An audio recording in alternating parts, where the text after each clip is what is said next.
Bom dia, hoje a gente vai falar um pouquinho sobre a segunda fase do modernismo brasileiro em prosa, que é os que escrevem romances. Aí vocês viram as fotos de alguns escritores deste período.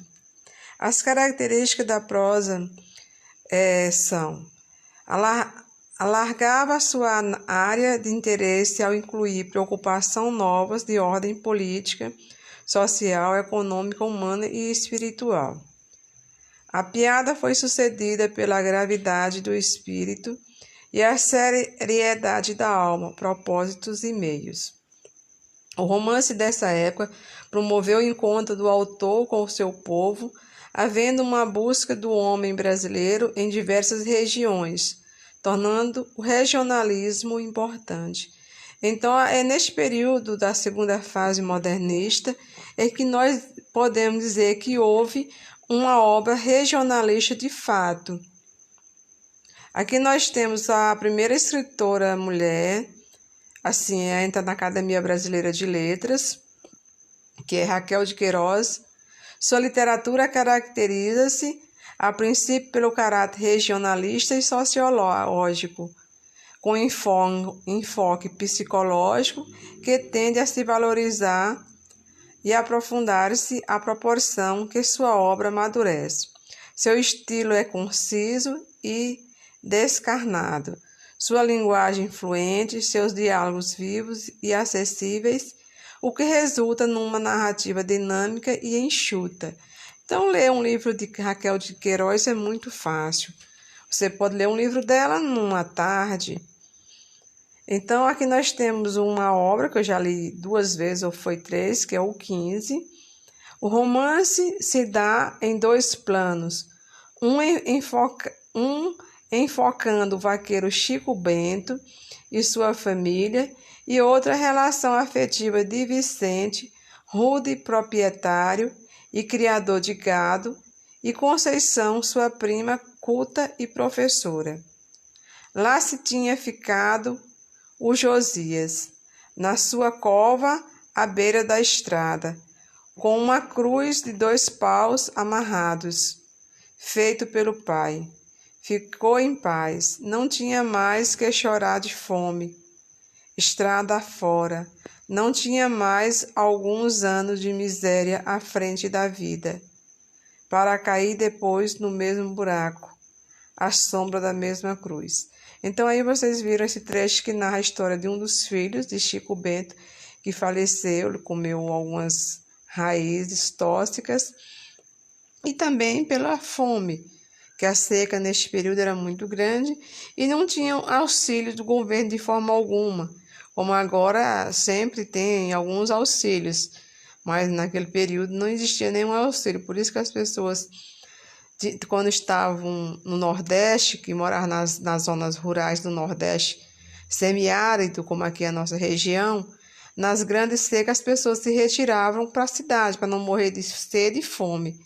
Quando chegaram na cidade, iam fazer papel de pedintes, casa em casa pedindo alimentação para comer. E tinham água num local reservado. Então, eram essas histórias das obras, dessa obra, o 15, de Raquel de Queiroz. Nós também temos aqui uma obra de Graciliano Ramos, que é um dos maiores escritores deste período. Suas obras são de estilo conciso, sintético, deixa de lado o sentimentalismo a favor da objetividade e da clareza. Linguagem enxuta e impessoal, descreve os tipos e as paisagens do Nordeste, mas enfocando os problemas existentes. Em romances como São Bernardo, Angústia, Vidas Secas, revela o perfil psicológico e sociopolítico vivido pelos personagens. Então, vocês viram que nas obras de Graciliano Ramos, ele tinha essa preocupação também de fazer uma análise psicológica dos personagens. Como é que a gente vai saber a análise psicológica de um personagem? Quando ele mostra o comportamento dele, se ele é um homem rude, se é um homem feliz, infeliz, duro, e que no caso de alguns personagens de Graciliano Ramos eram pessoas duras, insensíveis até, Isso provocado pelo determinismo da própria seca, da própria miséria, que contribuía com o comportamento dessas pessoas. Por isso que diz que o determinismo está presente nas obras de Graciliano Ramos. E o que é determinismo? Determinismo é uma corrente filosófica que diz que o ser humano, o comportamento humano, é determinado pelo meio. Então, se a pessoa é criada num meio duro, com muita miséria, com muita fome, essa pessoa ela vai ser uma pessoa dura, porque ela sofre tanto que ela aprende a conviver com o sofrimento e se torna até um pouco insensível a algumas coisas. Então, é isso que Graciliano quis descrever, fazendo essa relação do homem, dos personagens da obra, com a própria região que vive, que é a região nordestina, nas regiões semiáridas do Nordeste, lugares que chovem pouco, que há muitas secas. Vidas Secas, que é uma obra das obras principais de Graciliano Ramos, a obra retrata a vida miserável de sua família de retirantes sertanejos, obrigada a se deslocar de tempo em tempos para áreas menos castigadas pela seca. O livro possui 13 capítulos independentes, menos o primeiro, Mudança, e o último, Fuga. E andava para o sul, metido naquele sonho, uma cidade grande, cheia de pessoas fortes, os meninos em escola, aprendendo coisas difíceis e necessárias. Eles dois velhinhos, andando-se como uns cachorros inúteis, acabando-se como baleia. Que iriam fazer? Retardaram-se temerosos. Chegariam a uma terra desconhecida e civilizada.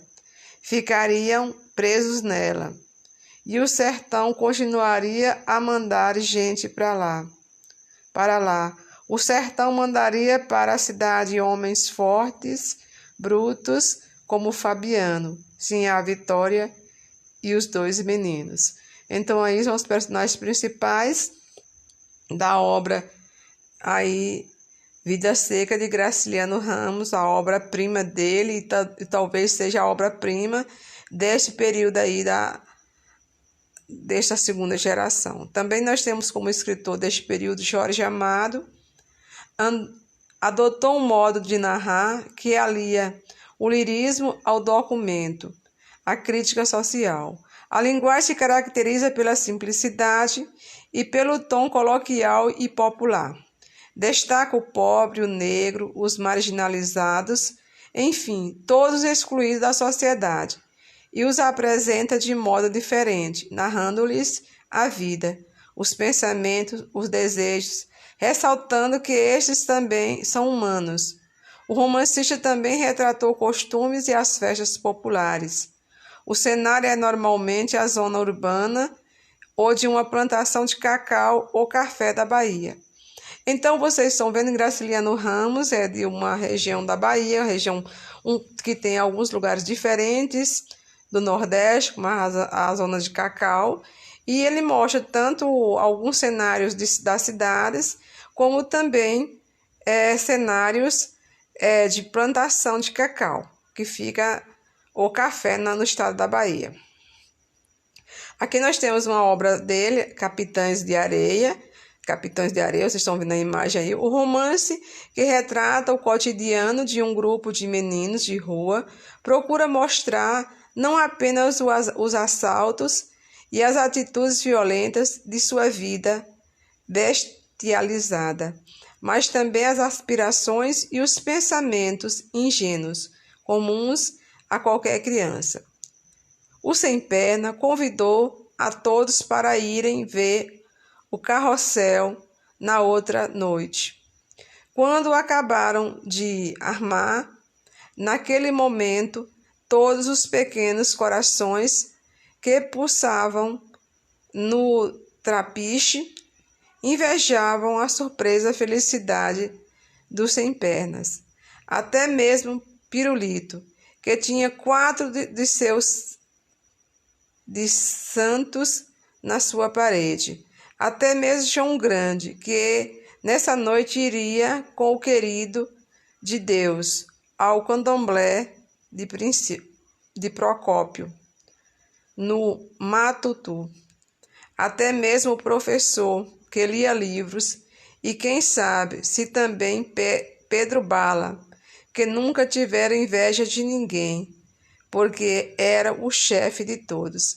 Então aí tem o nome de alguns personagens do livro Capitães de Areia. Se vocês tiverem interesse em ler esse livro, provavelmente ele tem na escola. É um livro interessante que vocês devem ler. Nós temos outro escritor, José Lins do Rego. Lembrando, gente, que todos esses autores que eu estou falando são todos nordestinos. Esse é o período da literatura nordestina. Sua obra se caracteriza pela denúncia sociopolítica, pela sua sensibilidade e autenticidade em falar de modo realista dos fatos da vida, pela forma como retratava a vida, os costumes e até a oralidade do povo nordestino que vivia nos engenhos de cana-de-açúcar. O conjunto de sua obra representa o declínio do Nordeste canavieiro, o qual é descrito por ele como por nenhum outro. Então, José Lins do Rego já fala de uma temática nordestina, mas de uma temática já diferente. Ele fala da temática dos canavieiros, que eram pessoas que trabalhavam nos engenhos de cana-de-açúcar. Aqui nós temos um romance, livro O Menino do Engenho, também eu já li umas 2 ou 3 vezes esse livro. A narrativa se dá em primeira pessoa e o menino Carlos conta suas peripécias no engenho Santa Rosa, retratando fielmente a vida de todos aqueles que povoavam as fazendas que cultivavam cana-de-açúcar, apontando suas tensões sociais envolvidas em um ambiente de tristeza e decadência. É o primeiro livro do ciclo de cana-de-açúcar publicado em 1932. Aqui tem um pequeno trecho. Era um menino triste, gostava de saltar com seus primos e fazer tudo o que eles faziam. Metia-me com os moleques por toda parte, mas, no fundo, era um menino triste. Às vezes dava para pensar comigo mesmo, e solitária andava por debaixo das árvores da horta, ouvindo sozinha a cantoria dos pássaros. Pensava então naquilo que junto de gente eu não podia pensar. Já estava no engenho há mais de 4 anos. Mudaria muito desde que viera de Recife. Então, essa história desse menino do engenho é um garoto que ficou órfão de pai e mãe e foi obrigado a sair da capital e morar na zona rural, na fazenda do avô.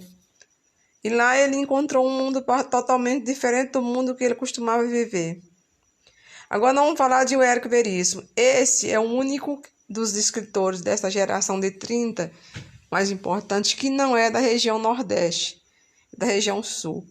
Registra do cotidiano da vida urbana de Porto Alegre, apresentação de problemas morais, sociais e humanos, formação do Rio Grande do Sul desde as suas origens, no século XVIII até 1946, temas políticos e de engajamento social. Então, vocês viram quais são a temática que é trabalhada nas obras de Érico Veríssimo. Nós temos aqui a trilogia O Tempo e o Vento, e tem um resumo dela. É uma série literária dividida em um continente, o retrato e o arquipélago. O romance conta uma parte da história do Brasil vista a partir do sul, da ocupação do continente de São Pedro em 1745 até 1945, fim do Estado Novo, através da saga de famílias Terra e Camará. Então ele fala dessas famílias. Maneco apagou a lamparina e a luz alaranjada ali dentro da cabana, de repente, se fez cinzenta e como que mais fria. As sombras desapareceram do pano onde Anita tinha fito o olhar. Ela não ficou vendo apenas o que havia nos seus pensamentos. Seus irmãos tinham levado Pedro para bem longe. 3 cavalos e 3 cavaleiros andavam na noite. Pedro não dizia nada, não fazia nenhum gesto, não procurava fugir. Sabia que era seu destino, ser morto e enterrado ao pé de uma árvore. Bom, gente, nós terminamos por aqui. Então, vocês viram alguns autores importantes aí, como Raquel de Queiroz, Graciliano Ramos, Jorge Amado, Joselins do Rego e o gaúcho Érico Veríssimo. Esses são os principais escritores dessa geração chamada segunda geração ou geração de 30, porque ela aconteceu no ano de 1930 e o tema mais abordado nessas obras era o regionalismo, mais precisamente é o regionalismo nordestino, mostrando a seca, a zona de cacau ou a zona do engenho, e também vem aí o único autor, como Érico Veríssimo, mostrando aí a cultura do povo gaúcho. Então é só isso, gente, que nós devemos estudar. Eu gosto das regiões das obras literárias, assim, do período literário que eu mais admiro é esse período, que é a geração de 30, porque justamente foi neste período que o Nordeste começou a ser apresentado nos livros. De uma forma triste, que eles mostravam mais a miséria nordestina. E é por isso que muita gente tem preconceito com o Nordeste até hoje, que provavelmente ele só pensa aquele Nordeste que foi descrito no ano de 1930. Então, tenham todos um bom dia.